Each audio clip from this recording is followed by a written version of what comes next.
Vous écoutez Radio Equinox, la chaîne du peuple. La chaîne du peuple. Bonjour, depuis quelques temps, ce qu'on retient du palais de l'Unité, le palais présidentiel, ce sont des petites fêtes qui sont régulièrement organisées.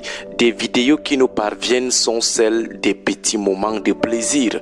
Les gens dansent, ils chantent, ils allument des bougies, ils coupent des gâteaux, ils font des karaokés. Ce sont des youyou ou des applaudissements. C'est désormais beaucoup de petites choses qui tournent autour de la fête. Certaines personnes un peu plus excessives n'hésiteront pas à postuler que le palais de l'Unité est devenu une quasi-salle de fête.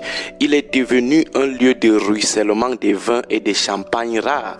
Vous vous levez comme ça un matin, vous découvrez seulement une nouvelle fête au palais. Les patrons des lieux autour des gâteaux d'anniversaire, vous les voyez dans des mini-cérémonies étonnantes avec des visages des gens qui ne vous sont pas familiers. Vous apprenez seulement que c'est tel proche des patrons des lieux qui célébraient X situation. Les cérémonies festives deviennent de plus en plus récurrentes au palais de l'Unité, du moins selon le flot d'images et de vidéos que nous recevons au quotidien de la présidence de la République. A priori, nous n'avons aucun problème avec cette multiplication des petits moments de plaisir au palais de l'Unité. Les gens de là-bas ont aussi droit au bonheur. Ce sont aussi des gens comme nous. Ils ont aussi besoin de petits moments d'évasion. Allumer aussi de temps en temps des feux d'artifice et des bougies. Boire aussi un peu de vin et de champagne rare. S'adonner à des karaokés ou danser des musiques de l'heure avec des artistes de l'heure en compagnie de leurs amis.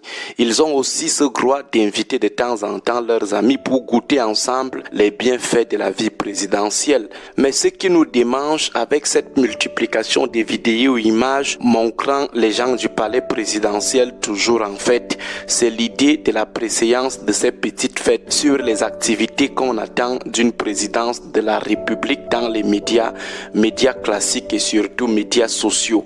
L'image que renvoie désormais la présidence à travers la multiplication de ces petites fêtes, c'est l'image d'une salle de fête où les activités attendues d'une présidence de la République sont reléguées au second plan. Désormais, on voit beaucoup plus des fêtes au palais de l'Unité. Dans les médias sociaux, les fêtes semblent prendre le pas sur les activités attendues d'une présidence de la République.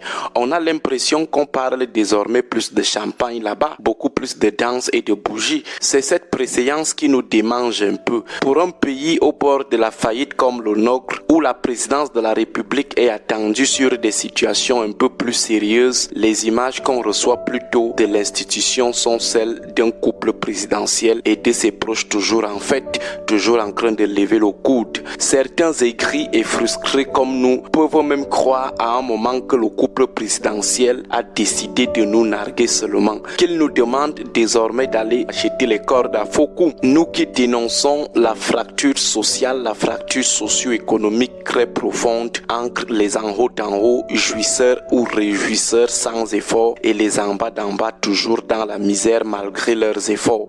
On pourrait se dire que ces gens sont en train de nous narguer, montrer que la misère, la pauvreté, la famine, c'est pour vous là-bas. Nous ici, c'est le règne, la République des Pécrus et des Dom Pérignon. De toute façon, en termes de communication, ce n'est pas le bon choix. Ça pourrait être interprété comme une démonstration de l'opulence face à des gens totalement démunis. Ça pourrait révolter davantage les Camerounais qui dénoncent la société de classe sauvage où d'un côté on a un petit groupuscule d'individus illicitement très à l'aise et de l'autre une masse injustement très mal à l'aise du point de vue de l'accès à la belle vie ou si vous voulez du point de vue de l'accès à la vie acceptable. L'autre chose qui nous démange, c'est le fait de réaliser enfin que le président de la République est avant tout un homme ordinaire, mais en famille ou avec ses potes rares, on découvre un homme décontracté, moins protocolaire, qui peut aussi être moins totémique. C'est impressionnant. Seulement, pourquoi dans l'exercice de ses fonctions présidentielles, il n'est pas aussi relax? Pourquoi dans sa peau de président de la République, il n'est pas aussi décontracté et moins protocolaire? Pourquoi le président de la République ne peut pas être aussi relax avec les chefs d'entreprise en les recevant aussi un jour comme ça au palais? Il n'a jamais reçu le JICAM. Un jour jour comme ça, le président ne peut pas aussi se lever et appeler les syndicats pour un moment de convivialité à la présidence. Même les jeunes, disons les jeunes de son parti, qu'il les appelle aussi un jour pour un échange relax à la présidence ou même ailleurs. Pourquoi il ne trouve pas aussi un temps pour papoter un peu avec certains chercheurs universitaires autour de quelques croquettes et arachides grillés, qu'on le voit aussi dans un parc avec les élèves d'une école primaire de son choix, choisir quelques agriculteurs, quelques éleveurs, quelques taximens avec qui il pourra partager ses gâteaux d'anniversaire et profiter de l'occasion pour échanger avec eux. Ailleurs, on le voit, beaucoup de présidents le font régulièrement, par exemple discuter avec le patronat, ou alors certains nous feront comprendre que le président est seulement relax avec les membres de sa famille. De toute façon, c'est juste une observation d'un oisif.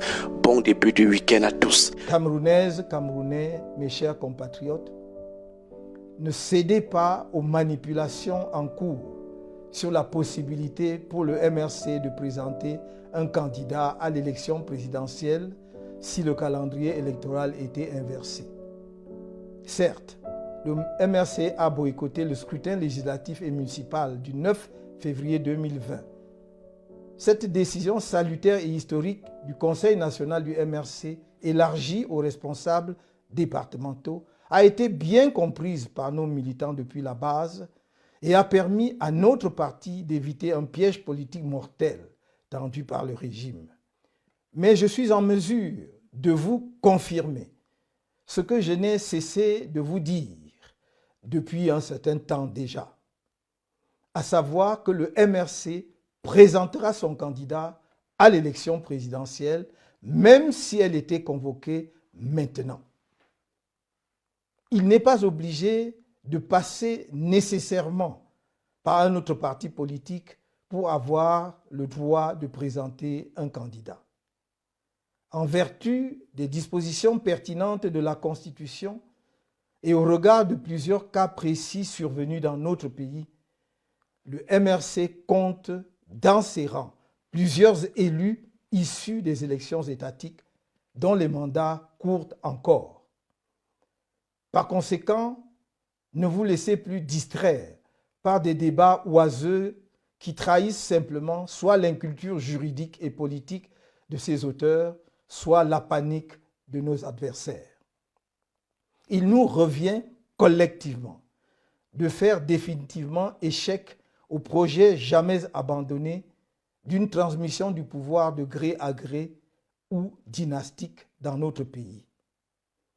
Par son vote, chacun de nous tient entre ses mains la clé du changement au Cameroun. Camerounaises, Camerounais, mes chers compatriotes, au moment où s'achève l'année 2023, particulièrement difficile pour notre pays, permettez-moi, en mon nom personnel, au nom des militants et sympathisants du MRC et des membres de l'Alliance politique pour le changement, de vous présenter mes vœux les meilleurs pour l'année 2024, avec une pensée spéciale pour nos otages politiques qui restent arbitrairement détenus dans les prisons de Yaoundé et de Douala. May God bless Cameroon.